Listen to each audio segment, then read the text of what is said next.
പഴയ കാലത്ത് ഇവിടെ എങ്ങനെയാണ് കല്യാണങ്ങളൊക്കെ നടന്നിരുന്നത് ഓർമ്മയുണ്ടോ നിങ്ങൾക്ക്? അപ്പോൾ ഈ കുടുംബസംഗമത്തിലൊന്ന് ചർച്ച ചെയ്യാമല്ലോ അതൊക്കെ. നമ്മുടെ വീട്ടിലെ കല്യാണങ്ങൾ, ഞങ്ങളുടെ നാട്ടിലൊക്കെ കല്യാണം നടന്നിരുന്നത് ഇവിടെ എങ്ങനെയാണെന്ന് അറിഞ്ഞൂടെ, അതിൻ്റെയൊക്കെ ഒരു സാമ്യത ഉണ്ടാകാം. രാത്രി കല്യാണങ്ങളായിരുന്നു അന്നൊക്കെ ഉണ്ടായിരുന്നത് പഴയ കാലത്ത്. പെട്രോൾ മാക്സ് കത്തിച്ചുകൊണ്ട്, അതിനു മുമ്പ് റാന്തൽ വിളക്ക് കത്തിച്ചുകൊണ്ട്, അതിനു മുമ്പ് ചൂട്ട് എന്ന് പറയുന്ന സാധനം കത്തിച്ചുകൊണ്ടൊക്കെ ആയിരുന്നു കല്യാണങ്ങൾ നടന്നിരുന്നത്. നമ്മൾ വളരെ ശ്രദ്ധിക്കണം കേട്ടോ. അന്ന് കല്യാണം നടക്കുമ്പോൾ ഞാൻ ഐക്യത്തെക്കുറിച്ചാണ് പറയുന്നത്.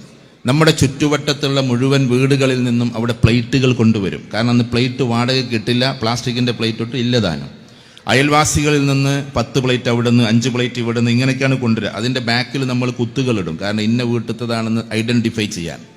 കസേരകൾ അന്ന് വാടകയ്ക്ക് കിട്ടാത്തൊരു കാലമായിരുന്നു. അന്ന് വാടകയ്ക്ക് കിട്ടാത്തത് കൊണ്ട് ഓരോ വീട്ടിൽ നിന്നും കസേരകൾ പെറുക്കിയിട്ട് കൊണ്ടുവരിക. എന്നിട്ട് അവിടെ നിന്ന് 10 കസേര, ഇവിടെ നിന്ന് 5 കസേര, അങ്ങനെ ഓരോ വീട്ടിൽ നിന്നും പെറുക്കിക്കൊണ്ടുവരും. അതിനൊരു 10-15 വീട്ടിൽ നിന്നാണ് കസേര കല്യാണ വീട്ടിലെത്തുക. ആർക്കും ഒരു സങ്കോചം ഉണ്ടായിരുന്നില്ല, ആർക്കും അത് നൽകാനൊരു പ്രയാസം ഉണ്ടായിരുന്നില്ല.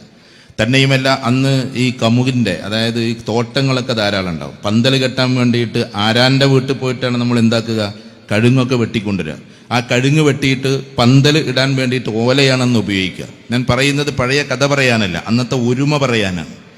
ഇവർക്കൊക്കെ അത് ഓർമ്മയുണ്ടാവും, പഴമക്കാർക്ക് എന്തായാലും ഓർമ്മയുണ്ടാവും.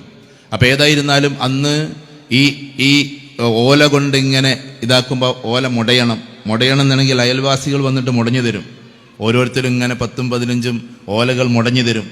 എന്നിട്ട് പിന്നെ അന്ന് ബിരിയാണി വെക്കാനോ അല്ലെങ്കിൽ നെയ്ച്ചോറ് വെക്കാനുള്ള അരി ചേറുക എന്ന് പറഞ്ഞാൽ നിങ്ങളിവിടെ എന്താ പറയാന്നറിയില്ല, അതിൻ്റെ കല്ലൊക്കെ ഒഴിവാക്കണം. അതിന് മുറത്തിലിട്ടിട്ട് ഇങ്ങനെ ശരിപ്പെടുത്തണം. ആ ശരിപ്പെടുത്താൻ അയൽവാസികൾ തന്നെയാണ് വരിക. എന്നിട്ട് എല്ലാവരും കൂടിയാണ് അരി വേറെയും കല്ല് വേറെയാക്കുക. അന്ന് അരിയിൽ നല്ലോണം കല്ലുള്ളായിരുന്ന കാലമാണ്. ഇതൊക്കെ പറയുമ്പോൾ നിങ്ങൾ വിചാരിക്കും ഇയാൾക്ക് ഇപ്പോൾ എത്ര വയസ്സായി എന്ന്. ഞാനിത് നേരിട്ട് കണ്ടതൊന്നുമല്ല, ഇത് മറ്റുള്ളവർ പറഞ്ഞതെൻ്റെ മനസ്സിൽ പതിഞ്ഞു കിടന്നതാണ്. എൻ്റെ കുട്ടിക്കാലത്തും ഇതൊക്കെ കുറേശ്ശൊക്കെ നമ്മൾ കണ്ടിട്ടുണ്ട്. അതേമാതിരി ഈന്തിൻ്റെ പട്ട കൊണ്ട് ഗേറ്റ് ഉണ്ടാക്കും. അന്ന് മാലകളും തോരണങ്ങളൊന്നുമില്ല, അതുകൊണ്ട് ഈന്തിൻ്റെ പട്ട കൊണ്ടായിരിക്കും നമ്മൾ ഇതൊക്കെ ഉണ്ടാക്കുക. പിന്നെ പെട്രോൾ മാക്സ് കത്തിക്കാൻ ഒരാൾ വരാനുണ്ട്, അതൊരു വല്ലാത്തൊരു വരവാണ്. അയാളുടെ വരവ് കണ്ട വിചാരിക്കും തുമ്പയിൽ നിന്ന് റോക്കറ്റ് വിടുകയാണ്, അങ്ങോട്ട് മാറും ഇങ്ങോട്ട് മാറും എന്നൊക്കെ പറഞ്ഞ് നമ്മൾ കുട്ടികളെ മുഴുവൻ മാറ്റി വെച്ചിട്ടാണ് അദ്ദേഹം ഇതൊക്കെ ചെയ്യുക. എന്നാൽ അന്ന് ഉണ്ടാക്കേണ്ടുന്ന അരി ചേറുന്നത് പോലെ അന്നത്തെ മുളക്, അന്നത്തെ മഞ്ഞൾ, ഇതെല്ലാം കുത്താനും അത് ഇടിക്കാനുമൊക്കെ അയൽവാസി സ്ത്രീകൾ തന്നെ വരിക. ഏതോ ഒരു പാത്തുത്താത്തയുടെ വീട്ടിൽ ഒരു കല്യാണം നടക്കുമ്പോൾ അദ്ദേഹത്തിൻ്റെ മകൾ, ആ പാത്തുമ്മയുടെ മകൾ ആമിനക്കുട്ടിയുടെ കല്യാണത്തിന് വേണ്ടി ഇത്രയും സന്നാഹങ്ങൾ ഒരുങ്ങുകയാണ്. എന്തൊരു ഒരുമയായിരുന്നു അന്ന്, എത്രമാത്രം അടുപ്പമായിരുന്നു അന്ന്, നമ്മൾ ചിന്തിച്ചു നോക്കിയിട്ടുണ്ടാവും. പക്ഷെ ഇന്ന് നമ്മൾ സ്വന്തം അനുജൻ്റെ വീട്ടിലേക്ക് കല്യാണത്തിന് പോകുന്നത് പോലും 12 മണിക്ക് ഒരുങ്ങിയിട്ട് അങ്ങോട്ട് ചെല്ലലാണ്. ബേജാറോട് കൂടി നിൽക്കുന്ന അനുജനോട് എല്ലാവരും എത്തിയടാ സുഖം തന്നെയല്ലേ എന്നൊക്കെ പറഞ്ഞിട്ടുള്ളൊരു കാഷ്വൽ ടോക്കാണ് നമ്മൾ നടത്തുന്നത്. സ്വന്തം അനുജന്മാരുടെ വീട്ടിലേക്ക് പോലും ഒരു പക്ഷേ കല്യാണത്തിൻ്റെ ഒരാഴ്ച ചെന്നിട്ട് ആഭരണം എടുത്തടാ എന്ന് ചോദിക്കാൻ, എൻ്റെ വകയായിട്ട് എന്താടാ വേണ്ടത് എന്ന് ചോദിക്കാൻ, സ്വയം അങ്ങോട്ട് ചോദിക്കാൻ ആളുകൾ കുറഞ്ഞുകൊണ്ടിരിക്കുന്ന ഒരു കാലത്താണ് നമ്മളുള്ളത്. പഴയ കാലത്ത് ഐക്യം ഞാൻ പറയുന്നത്, ആ ഐക്യമെല്ലാം പോയി ഇന്ന് നമ്മളിങ്ങനെ ഒറ്റക്കൊറ്റക്കായിക്കൊണ്ടിരിക്കുകയാണ്. ആ ഒറ്റപ്പെടുത്തലാണ് സത്യത്തിൽ നമുക്ക് ഏറ്റവും വലിയ സങ്കടം. മനുഷ്യൻ്റെ ജീവിതത്തിൽ ഓക്സിറ്റോസിൻ എന്ന് പറയുന്ന ഒരു ഹോർമോൺ ഉണ്ട്. എല്ലാവരും ഡോക്ടേഴ്സ് ഉണ്ടെങ്കിൽ അവർക്കറിയാം എന്താണ് ഓക്സിറ്റോസിൻ എന്ന്. നമ്മുടെ ബ്രെയിനിൻ്റെ ഉള്ളിലേക്ക് അല്ലെങ്കിൽ നമ്മുടെ ശരീരത്തിൽ ഉണ്ടാകേണ്ടുന്ന ഒരു പ്രത്യേക ഹോർമോണാണ്. അതുണ്ടെങ്കിലേ മനുഷ്യൻ ഏറ്റവും കൂടുതൽ സന്തോഷവാനായിരിക്കും. ഓക്സിറ്റോസിനും ഡോപ്പമിനുമാണ് മനുഷ്യനെ സന്തോഷിപ്പിക്കാനുള്ള. ഡോപ്പമിൻ എന്ന് പറഞ്ഞാൽ ഇപ്പം നമ്മുടെ മക്കളെ നോക്കുമ്പോൾ നമുക്ക് കിട്ടുന്നതാണ് ഡോപ്പമിൻ. ഉദാഹരണത്തിന് ആ ചെറിയ ആ മോളെ ഇങ്ങനെ നോക്കുമ്പോൾ നമുക്കൊരു സന്തോഷം തോന്നും. പുറമെയുള്ളവർക്ക് തോന്നൽ കുറച്ചായിരിക്കും, സ്വന്തം മാതാവിന് തോന്നൽ വളരെ കൂടുതലായിരിക്കും. അപ്പോൾ അതൊക്കെ 1000 ഡോസിലൊക്കെ ഇങ്ങനെ കിട്ടിത്തുടങ്ങും. ഓക്സിറ്റോസിൻ എന്ന് പറഞ്ഞാൽ കുടുംബങ്ങൾ കൂടിയിരിക്കുമ്പോൾ, സുഹൃത്തുക്കൾ കൂടിയിരിക്കുമ്പോൾ ഒറ്റക്കല്ലാത്ത ആളുകൾക്ക് മാത്രം കിട്ടുന്നതാണ് ഓക്സിറ്റോസിൻ. ഈ ഓക്സിറ്റോസിൻ ഉണ്ടെങ്കിലുള്ള സന്തോഷം ഉണ്ടല്ലോ, അതിന് പകരം വെക്കാൻ വേറെ ഒന്നും ഉണ്ടാകില്ല.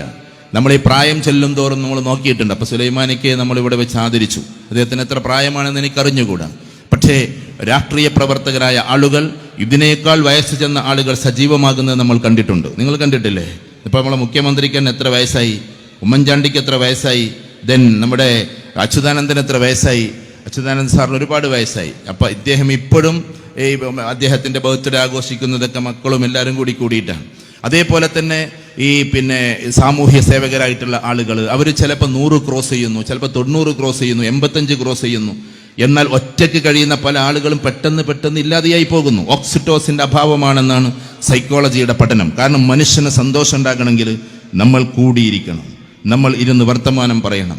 പരസ്പരം ഇന്നലകളിലേക്ക് തിരിച്ചു പോകണം. ഇന്നലകളിലേക്കൊരു തിരിച്ചുപോക്കുണ്ട്. അതിനാണ് കുടുംബസംഗമം. നാളെയുടെ ലോകം നോക്കി മാത്രം സഞ്ചരിക്കുന്നവരാണ് ഒരു പക്ഷേ പല ആളുകളും. ഇവിടെ ഡോക്ടേഴ്സ് ഉണ്ടെങ്കിൽ ക്ഷമിക്കണം, എല്ലാ ഡോക്ടേഴ്സും അതിൽപ്പെട്ടതല്ല. IMAയുടെ കണക്കനുസരിച്ചിട്ട് ഏറ്റവും കുറഞ്ഞ ആയുസ്സുള്ള ആൾക്കാർ ഡോക്ടേഴ്സാണ്. അല്ലെങ്കിൽ അവർ പറയട്ടെ. കാരണം സ്ട്രെസ്ഫുള്ളി ജീവിച്ച് എല്ലാ സങ്കടങ്ങളും ഏറ്റ് നാളെയുടെ ലോകത്തേക്ക് മാത്രം ചിന്തിച്ചു പോകുന്ന പലരും. അതുകൊണ്ടാണ് ഇന്ന് പല ഡോക്ടേഴ്സും സോഷ്യൽ വർക്കിന് ഇറങ്ങുന്നത്. കാരണം സമൂഹത്തിൻ്റെ കണ്ണുനീരൊപ്പാൻ, സമൂഹത്തിൻ്റെ വിഷമങ്ങൾ അറിയാൻ വേണ്ടി ഇറങ്ങിപ്പുറപ്പെടുന്നവർക്ക് കുറച്ചും കൂടി അതിലൂടെ മുന്നോട്ട് പോകാൻ പറ്റുന്നു എന്നതാണ്. അതൊരു പഠനമാണ്. ഞാൻ പറഞ്ഞു വരുന്നത്, മെഡിസിൻ കയ്യിലുണ്ട്, എല്ലാം കയ്യിലുണ്ട്. എന്നിട്ടും ഇപ്പം എനിക്കറിയാവുന്ന ഒരുപാട് ഡോക്ടേഴ്സ്, എൻ്റെ പ്രിയപ്പെട്ട സുഹൃത്ത് ഹക്കീം ഡോക്ടർ വളരെ പെട്ടെന്ന് മരിച്ചുപോയത്. എൻ്റെ പ്രിയപ്പെട്ട മറ്റൊരു സുഹൃത്ത് ഇതേമാതിരി 38ാമത്തെ വയസ്സിലാണ് മരിച്ചുപോയത്. ഞാൻ പറയുന്നത് ഡോക്ടേഴ്സ് പെട്ടെന്ന് മരിക്കുന്നു എന്നല്ല. ഇനി ഡോക്ടേഴ്സ് ആരും പേടിക്കൊന്നും വേണ്ട. കാരണം സൈക്കോളജിക്കലി മുന്നിലേക്ക് മാത്രം പോകുന്നവർക്ക് എന്തും സംഭവിക്കാം. ഇന്നലകളിലേക്ക് തിരിച്ചെത്തി കാര്യങ്ങൾ ചെയ്യുന്നവർക്ക് സംഭവിക്കൽ കുറവാണ് എന്നൊരു പഠനമുണ്ട്. ആ പഠനത്തെക്കുറിച്ചാണ് ഞാൻ പറഞ്ഞത്. അല്ലാതെ നിങ്ങൾ അതെന്നെ അങ്ങനെ എടുക്കണമെന്നല്ല. ആ പഠനം ഇതാണ്.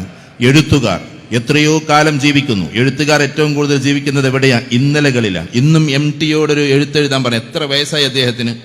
ഇന്നും MTയോടൊരു എഴുത്തെഴുതാൻ പറഞ്ഞാൽ ഇന്നലകളെക്കുറിച്ച് എഴുതുക, നാളെയെക്കുറിച്ചല്ല അവർ കൂടുതൽ എഴുതുക. നാളെയെക്കുറിച്ച് 20% എഴുതുമ്പോൾ ഇന്നലകളെക്കുറിച്ച് അവർ 40%, 60% എഴുതിക്കൊണ്ടിരിക്കാൻ. നിങ്ങൾ വെറുതെ നിങ്ങളുടെ തറവാട്ട് വീടിൻ്റെ മുറ്റത്തൊന്ന് പോവുക. നിങ്ങൾ കയറിമറിഞ്ഞ പേരക്കമരം, അഥവാ 6 വയസ്സിലും 10 വയസ്സിലൊക്കെ നമ്മൾ കയറിമറിഞ്ഞ ആ മാവിൻ്റെ ചുവട്ടിലെത്തുക. അപ്പോൾ ഒരു വല്ലാത്തൊരു സന്തോഷം നമുക്ക് വരാനുണ്ട്. ഇന്നലകളുടെ ചിന്തകൾ